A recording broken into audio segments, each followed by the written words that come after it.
भारत गौरव आचार्य श्री पुलक सागर जी गुरुदेव के प्रवचन और लेटेस्ट धार्मिक भजन व कार्यक्रम निशुल्क देखने व सुनने के लिए हमारे YouTube चैनल जीन शरणम मीडिया को आज ही सब्सक्राइब करें और सबसे पहले देखने के लिए बेल आइकन पर क्लिक जरूर करें। प्यारी प्यारी भव्य आत्माओं,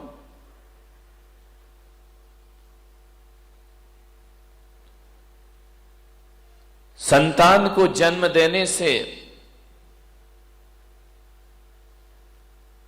आप जननी और जनक तो बन सकते हैं, पर माता पिता नहीं बन सकते। जननी और जनक बनना अलग बात है और माता पिता बनना अलग बात है। जननी और जनक तो जानवर के भी होते हैं।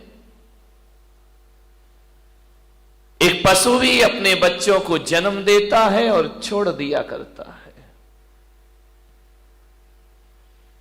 पशु का बच्चा अपने दम पर जीता है, उसे कुछ सीखने की जरूरत नहीं हुआ करती है।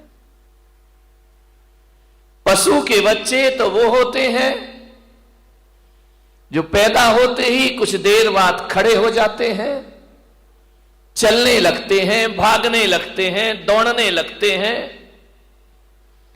लेकिन इंसान के साथ ऐसा नहीं हुआ करता है।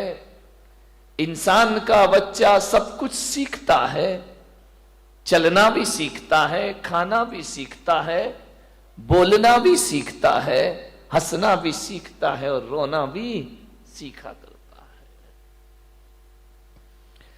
जानवर के बच्चों को कुछ भी सिखाने की जरूरत नहीं है। वो इसलिए कि जानवर के बच्चे बचपन से लेकर मृत्यु तक जानवर ही रहा करते हैं, वह उससे ज्यादा कुछ नहीं बन सकते हैं।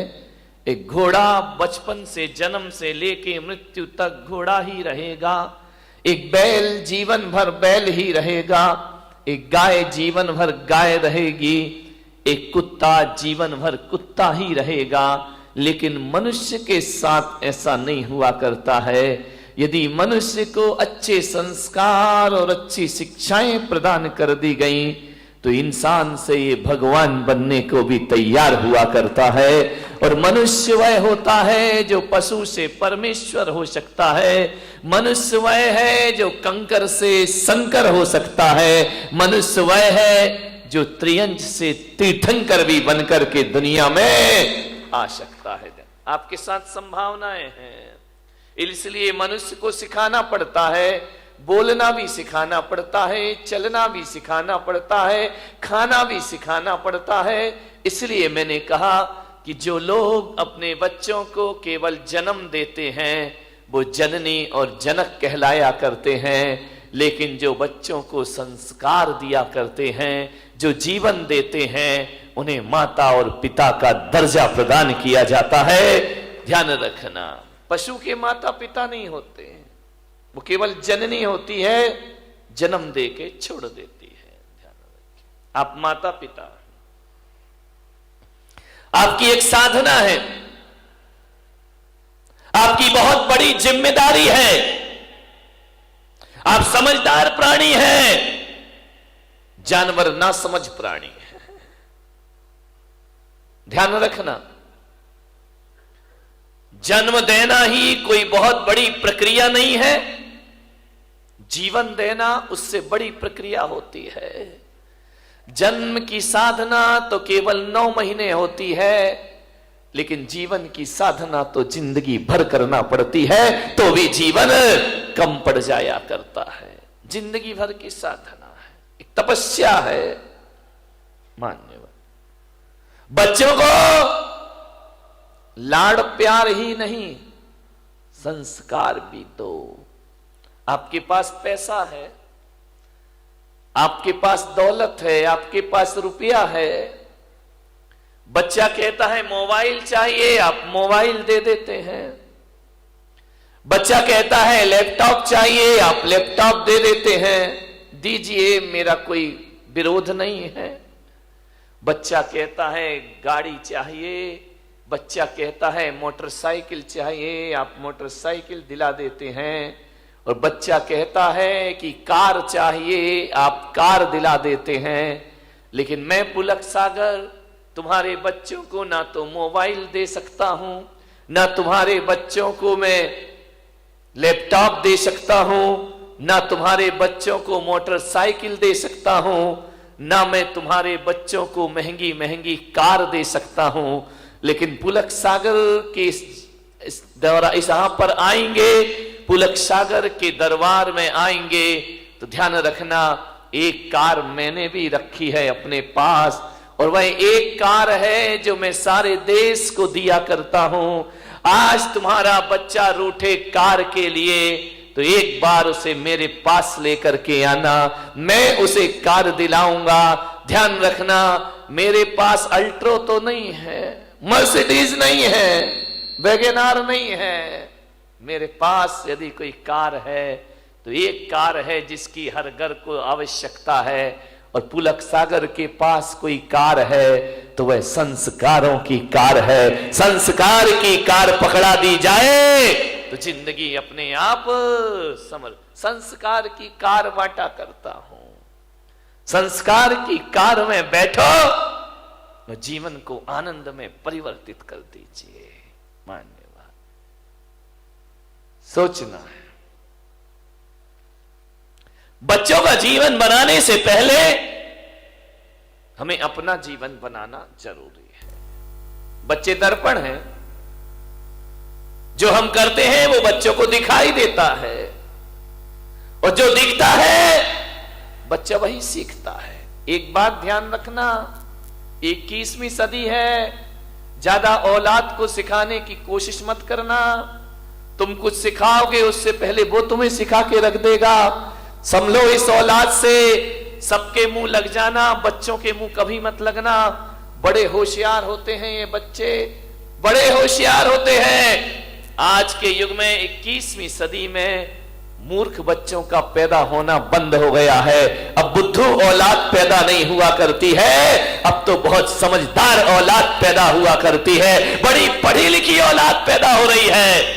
जो तुम्हें नहीं आता वो बच्चों को आ जाता है। हो सकता है कि आपको पूरा मोबाइल चलाना भी नहीं आता हो और आपकी औलाद खटखट मोबाइल चला करके दिखा दे, आपसे कह देगी पापा तुमको तो कुछ आता ही नहीं। बच्चे बड़े होशियार हैं। बच्चों को ज्यादा सिखाने की गलतियां मत करना, नहीं तो बड़ी दिक्कत हो जाएगी। एक निवेदन है मेरा,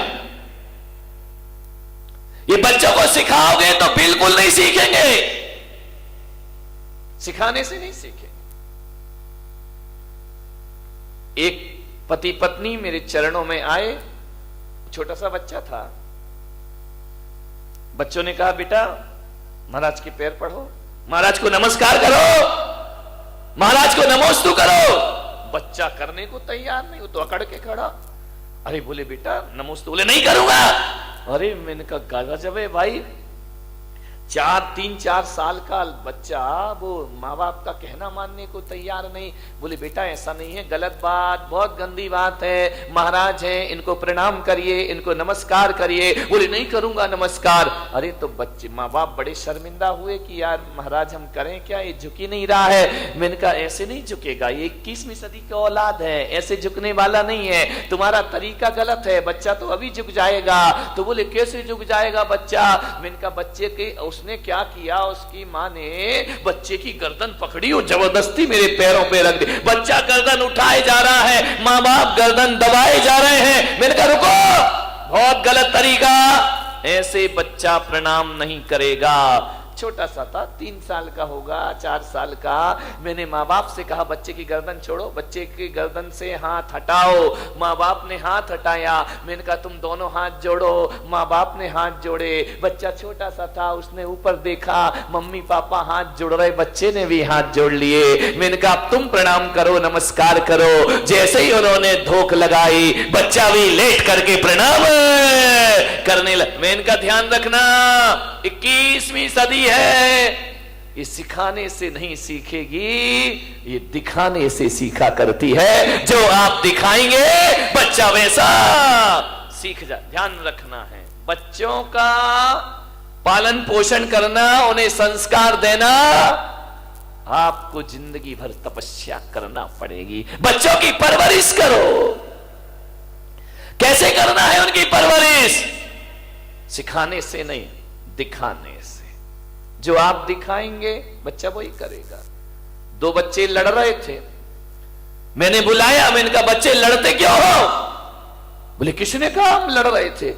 अरे मैंने कहा यार तू उसको मार रहा था, गाल में चांटे लगा रहा था। बोले हम लड़ थोड़ी रहे थे। तो मैंने कहा ये क्या कर रहे थे? कोई ड्रामा कर रहे थे? क्या कर रहे थे? कोई प्रैक्टिस कर रहे थे? बोले नहीं महाराज, हम ना लड़ रहे थे ना कोई ड्रामा कर रहे थे। तो मैंने कहा क्या हो रहा था? तुम मार तो रहे थे उसके गाल में। बोले मैं मार नहीं रहा था महाराज, हम दोनों बच्चे तो मम्मी पापा का खेल खेल रहे थे। अब विचार करिए। मैंने कहा मम्मी पापा ऐसे होते हैं? बोले हाँ, ऐसे ही तो मम्मी को मारते हैं, वही खेल हम यहां पर। ध्यान रखना, जो तुम करोगे बच्चा वही सीखेगा। ध्यान रखिए। मान्यवर, ज्ञान की बातें करना बहुत आसान है, ज्ञानी बनना बहुत कठिन काम हुआ करता है। ध्यान रखिए। आप बोल तो देते हैं कि बच्चा ऐसा नहीं करना, बेटा ऐसा नहीं करना, वही काम जब आप करते हैं, ध्यान रखिए, ये जो कैमरा लगा हुआ है ना चैनल का, ये मुझे देख रहा है। ध्यान रखना, आप मुझे सुन रहे हैं, ये सुन नहीं रहा, ये देख रहा है मुझे। और एक बात याद रखना, छोटे बच्चे को कभी देखना, छोटा सा बच्चा जब धरती पर पैदा होता है ना, तो टकटकी लगाकर देखता है। हमारी पलकें ज्यादा झपकती हैं, बच्चों की पलकें नहीं झपकती हैं। वो टकटकी लगाकर किसी भी चीज को देखते रहते हैं। जैसे ये कैमरा मुझे टकटकी लगाकर देख रहा है, अब जो जो एक्शन मैं करूंगा वही वही कैमरा दिखाएगा, वही वही वह ग्रहण करेगा, और जो ग्रहण करेगा वो टीवी पर ले जा करके दिखा देगा। तो बच्चे की आंख भी एक कैमरा ही हुआ करता है, और जो जो सुबह शाम आप करते हैं बच्चा रिकॉर्ड करते जाता है, और जो बच्चा रिकॉर्डिंग करता है वही बच्चा दुनिया के सामने वैसा प्रस्तुत हो जाया करता है। आप सोचते हैं कि हमारा बच्चा बुढ़ापे में बड़े होके हमारा सम्मान करे, तो मेरा निवेदन है आज से ही अपने घर में बड़ों का सम्मान शुरू कर दीजिए। जो आप करेंगे बच्चा वैसा ही करेगा। ध्यान रखना, अलग से नहीं सीखेगा, तुम्हारे घर की बातें सीखेगा। अमेरिका के एक राष्ट्रपति हुए अब्राहम लिंकन, उन्होंने अपने बच्चे को एक स्कूल में दाखिला कराया, एक स्कूल में एडमिशन कराया, और जैसे ही पहले दिन बच्चा स्कूल में गया, अब्राहम लिंकन ने अपने बच्चे के साथ एक पत्र लिख करके भेजा कि ये पत्र तुम अपने क्लास टीचर को दे देना, और पढ़ने से पहले ये खत उनके हाथ में जरूर पहुंचाना। बच्चा गया स्कूल, जैसे ही क्लासरूम में पहुंचा, क्लास टीचर आए, बच्चे ने कहा कि गुरुदेव सर, ये पत्र मेरे पिता ने आपके नाम लिखा है। होश उड़ गए टीचर के कि राष्ट्रपति का बच्चा और मेरे नाम पत्र। उसने पत्र खोला, पत्र में लिखा था, आदरणीय शिक्षक महोदय, मेरा आपसे एक विनम्र निवेदन है कि आज मेरा बच्चा पहली बार स्कूल में आया है, और मेरे बच्चे को आप अच्छी शिक्षाएं प्रदान करना। मैं शिक्षक महोदय से आग्रह करूंगा कि जब मेरे बच्चे को पढ़ाओ तो ये सोचकर मत पढ़ाना कि अमेरिका के राष्ट्रपति का बेटा है, बल्कि ये सोचकर पढ़ाना कि ये किसी देश का भविष्य तुम्हारे सामने बैठा हुआ है, ये किसी देश की ताकत बैठी हुई है, एक इंसान का बच्चा है। मेरे बच्चे के सामने कोई वीआईपी व्यवस्था ना रखी जाए और मेरे बच्चों को केवल अक्षरों का ज्ञान मत देना। शिक्षक महोदय, इसे किताबी ज्ञान के साथ साथ अनुभव का ज्ञान ज्यादा प्रदान करना। मैं नहीं चाहता कि मेरे बच्चे के पास बहुत बड़ी डिग्री हो या ना हो, डिग्री हो जाए कोई बड़ी बात नहीं है, लेकिन मैं ये नहीं चाहता कि मेरा बेटा डॉक्टर, इंजीनियर, आईएएस अफसर बन के निकले या ना निकले, लेकिन आपकी शिक्षाओं से मेरा बच्चा एक सच्चा और अच्छा इंसान बन करके स्कूल से निकले, ये राष्ट्रपति आपसे निवेदन करता है। अमेरिका के राष्ट्रपति कह रहे हैं किताबी ज्ञान ही नहीं, मेरे बच्चे को सिखाना कि बड़ों के साथ कैसे पेश आते हैं, बुजुर्गों के प्रति हमारे क्या भाव होना चाहिए, और मेरे बच्चे को समझाओ कि छोटों के साथ कैसा रहना चाहिए। और शिक्षक महोदय से मेरा निवेदन है कि मेरे बच्चे को ये मत सिखाना कि जिंदगी रेल की पटरी पर भाग रही है, मेरे बच्चे को एक चीज सिखाना कि जिंदगी सांप सीढ़ी का खेल हुआ करता है।